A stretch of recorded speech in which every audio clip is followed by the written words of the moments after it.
ፍጥሯ ነቃች። ኤጄን ይዛ አይኖቹን በጣቶቿ በመጫን ራሱን ሰነጠቀችው። በዲትሮይት ብራይትሞር ቴስ በኢንተርኔት ወደ ተከራየችው ቤት ደረሰች። መመሪያው ቁልፉን የቁልፍ ማስቀመጫ ሳጥን ውስጥ እንደምታገኘው ቢነግራትም ስትከፍተው ግን ባዶ ነበር። ወዲያውኑ ለቤት አከራይ ወኪሉ ብትደውልም ስልኳ አይነሳም። መልእክት ትታ መጠበቅ ጀመረች። በውጭ ቆማ ሳለ በቤት ውስጥ መብራቶች በርተው ተመለከተች። ደውል ስትደውል ኪዝ የተባለ ሰው በሩን ከፈተላት።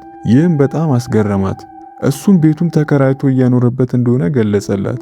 ሁለቱም ወኪሉ ቤቱ ለሁለት ሰው በስህተት እንዳከራየው ተረዱ። ዝናቡ እየበረታ ስለመጣ ኪዝ እውነቱን እየተናገረ መሆኑን ለማረጋገጥ የተከራየበትን ማስረጃ አሳይቶ ወደ ውስጥ እንድትገባ ጋበዛት።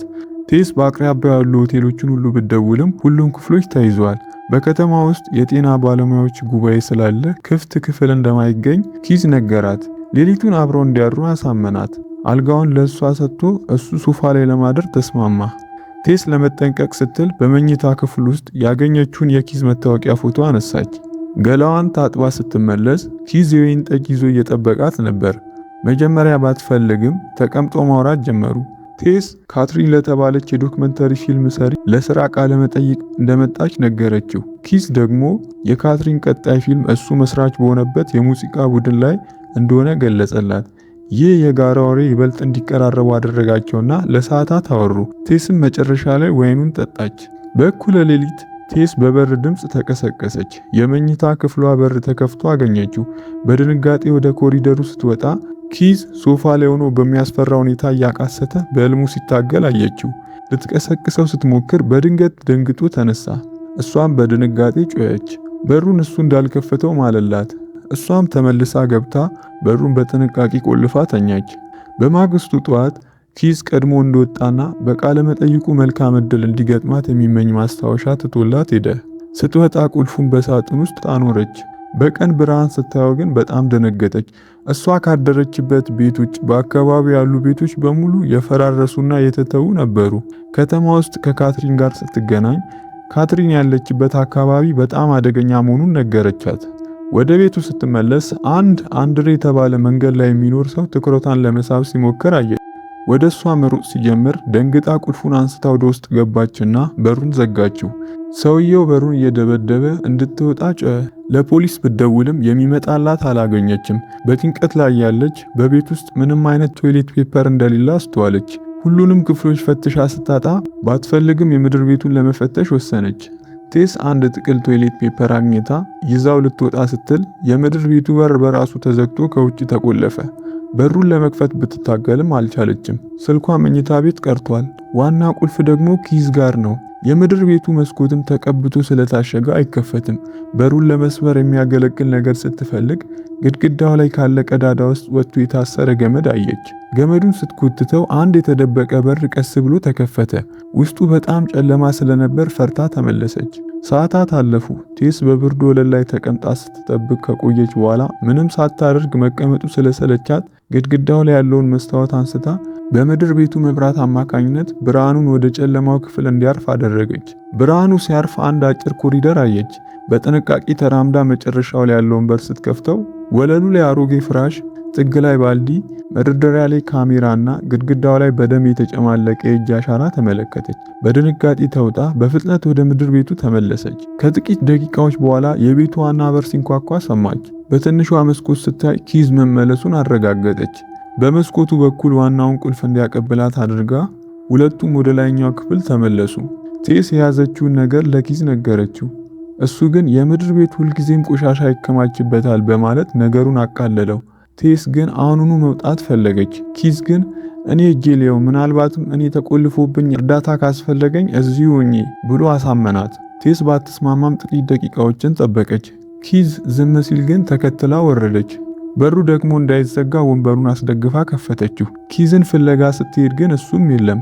ይልቁንም በስልኳ ፍላሽ ቀደም ሲል ያላየችውን አዲስ በር አገኘች። በሩን ስታልፍ ጨለማ ዋሻ ውስጥ የኪዝ ድምፅ እርዳታ ሲጠይቅ ሰማች።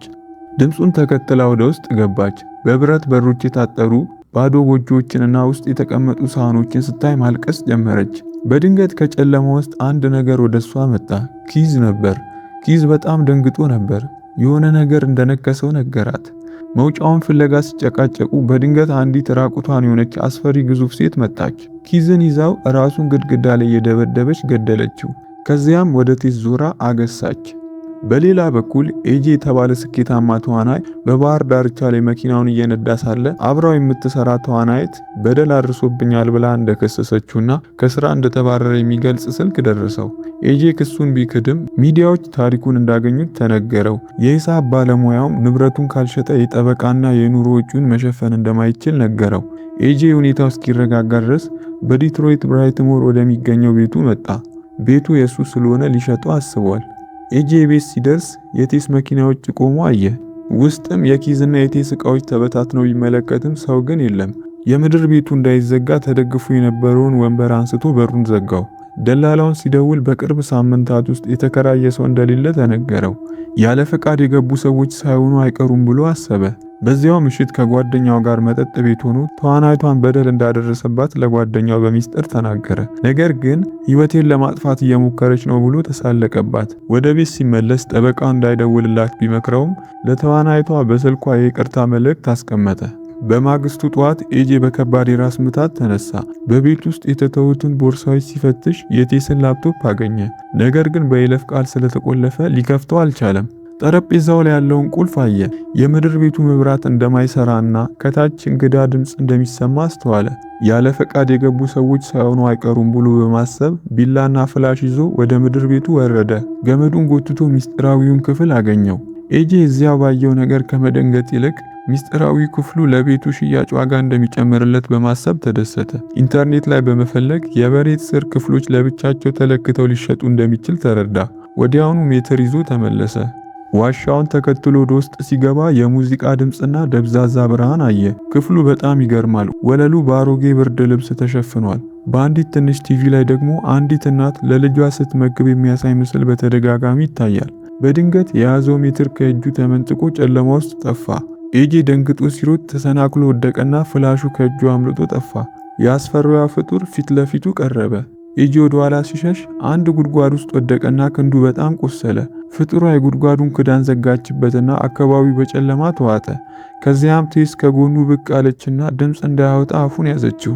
ታሪኩ ወደ ኋላ ሲወስደን በ1982 አካባቢው ምን ያህል ሰላማዊ እንደነበረ ያሳየናል። የቤቱ ባለቤት ፍራንክ የተባለ ሰው ነበር። ፍራንክ አንድ ቀን ለቤት ውስጥ ወሊድ የሚያስፈልጉ ዕቃዎችን ገዝቶ ወደ መኪናው ሲጭን አንዲት ቆንጆ ሴት አየና ተከተላት። እቤቷ ደርሳ ስትገባ የኤሌክትሪክ ሰራተኛ በመምሰል ቤቷ ገባ። እሷ ሳታስተውል የመስኮቱን ቁልፍ ከፈተው። ወደ ቤቱ ሲመለስ ጎረቤቱ አካባቢው የተበላሸ ስለሆነ ሊሸጥ እንደሆነ ነገረው።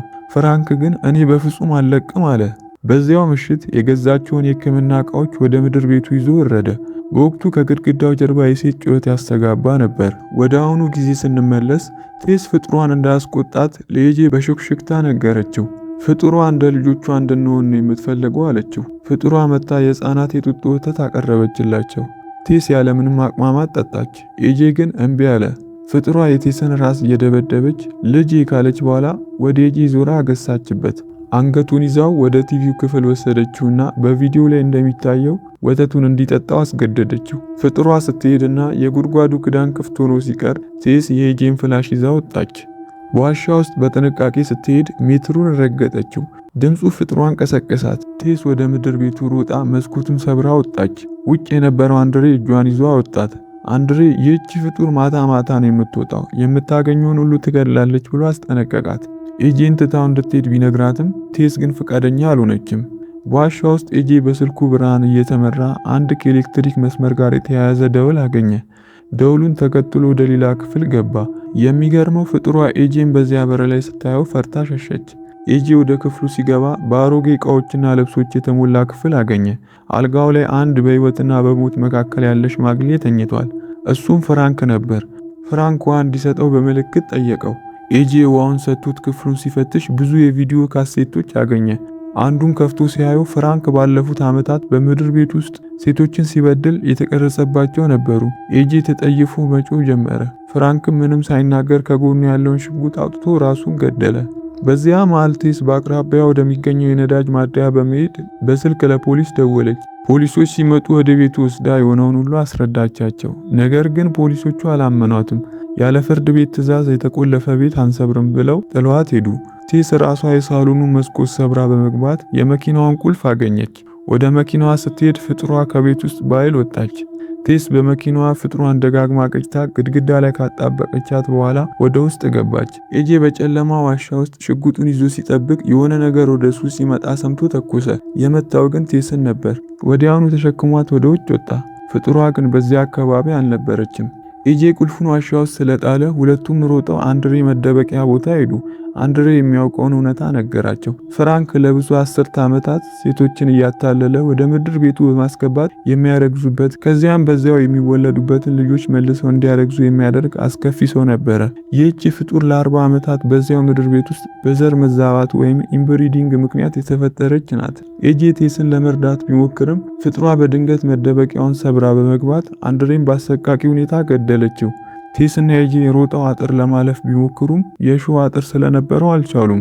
በአቅራቢያው ያለ የውሃ ማማ ላይ ወጡ። ፍጡሯ ተከትላቻቸው ስትወጣ ኤጄ ሽጉጡን ሊተኩስ ሲል ከእጁ ወደቀበት። በከፍተኛ ድንጋጤ ውስጥ ሆኖ ቴስን በፀጉሯ ይዞ ከማማ ወደ ታች ወረወራት። ፍጡሯንም ሂጂ ልጅሽን ያዢ ብሎ ጮኸ። ፍጡሯም ወዲያውኑ ቴስን ለመያዝ ተከትላት ዘለለች።